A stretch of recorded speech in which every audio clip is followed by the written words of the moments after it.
2K love story. ஓப்பனாக சொல்லணும்னா எல்லா மனுஷனுக்கும் ஒரு பொண்ணு மேலே லவ் வரதுக்கு முன்னாடி காமன் தான் ஃபர்ஸ்ட் வரும். அதான் நேச்சர். இந்த காதல் கன்றாவி எல்லாம் அப்புறம் தான். சுசீந்திரன் சார் வந்துட்டு ஆதலால் காதல் செய்வர் அப்படின்னு ஒரு படம் பண்ணியிருந்தாரு. அந்த படம் வந்துட்டு அன்னைக்கு காலகட்டத்தில் யங்ஸ்டர்ஸ் மத்தியில் வந்து பார்த்தீங்கன்னா பெரும் பேசப்பட்ட ஒரு படமா, அதே நிறைய காலகட்டத்தினுடைய காதலை வந்து பிரதிபலிப்பா காட்டக்கூடிய ஒரு படமா இருந்துச்சு அப்படின்னு நிறைய விமர்சனங்கள்லாம் வந்துகிட்டு இருந்துச்சு. சுசீந்திரன் சாருக்கு என்னதான் ஆச்சு அப்படின்னு எனக்கு தெரியல.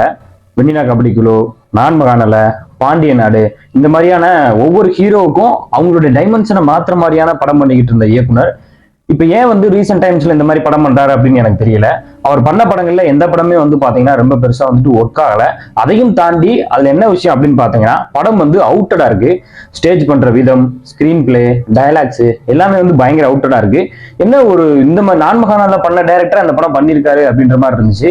ஏன்னா இப்ப வந்து ஒரு டைரக்டர் படம் பண்ணும்போது அந்த கதையோ ஏதோ ஒரு விஷயம் வந்து அந்த படத்துல சர்க்கிள்னால அந்த படம் வந்து தோல்வி அடையலாம். ஒட்டுமொத்தமா வந்து எல்லா விஷயமே வந்து பாத்தீங்கன்னா டிராபேக்கா இருக்கிறது பெரிய ஒரு வருத்தத்துக்குரிய விஷயமா இருக்கு. யதார்த்தமான ஒரு படமா ஒரு எளிமையான கதையை வச்சுக்கிட்டு இருக்கக்கூடிய இயக்குனர்கள் இப்படி ஒரு படங்கள் பண்றது எனக்கு பெருசா உடன்பாடு இல்லை. இந்த படத்துல வந்துட்டு இன்னைக்கு 2K கிட்ஸ் லவ் ஸ்டோரி அப்படின்ற மாதிரியான ஒரு காதலை வந்து பிரதிபலிப்பா காட்டணும்னு சொல்லிட்டு ஆதலால் காதல் சரி ஒரு பேட்டர்ன்லேயே வந்து அந்த ஒரு ஸ்கிரீன் பிளே பேட்டர்ன்லேயே வந்து ஒரு எடுக்கப்பட்ட படமா இந்த படத்தை வந்து நான் வந்து பாக்குறேன். எந்த கேரக்டர்ஸுமே வந்து பாத்தீங்கன்னா ரொம்ப பெருசா வந்துட்டு ஒர்க் ஆகவே இல்லை. நம்ம அண்ணன் இமான் மியூசிக் வேற தூரத்துல இருந்து கேட்டா மிங்கா மிங்கான்ற மாதிரி இப்ப தேட்டருக்குள்ள கேட்கும் போதே வந்து பாத்தீங்கன்னா மிங்கா மிங்கான்னு கேட்டுக்கிட்டே இருந்துச்சு. எனக்கு ஃபர்ஸ்ட் தப்பு இமான் அவர்களை வந்து இதுல போட்டுக்க கூடாது. ஏன்னா இந்த கதையினுடைய ஜானரே வந்துட்டு இமான் அவர்களுக்கு வந்து புரியவே இல்லை.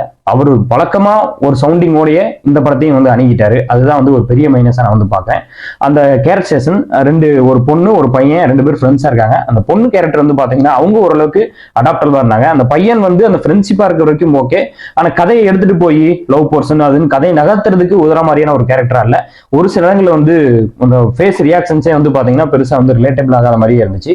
இன்னொன்னு இந்த இன்னைக்கு காலகட்டத்துடைய காதலை வந்து பிரதிபலிப்பா காட்டணும், அதை பாசிட்டிவா காட்டணும் அப்படின்ற ஒரு தாட்டே வந்து பாத்தீங்கன்னா இந்த படத்தினுடைய பெரிய மைனஸை நான் வந்து பாக்குறேன். ஏன்னா அன்னைக்கு வந்து என்ன ஒரு விமர்சனம் வச்சாரோ அதே மாதிரியான ஒரு விமர்சனத்தை இன்னைக்கு வச்சிருக்கணும்.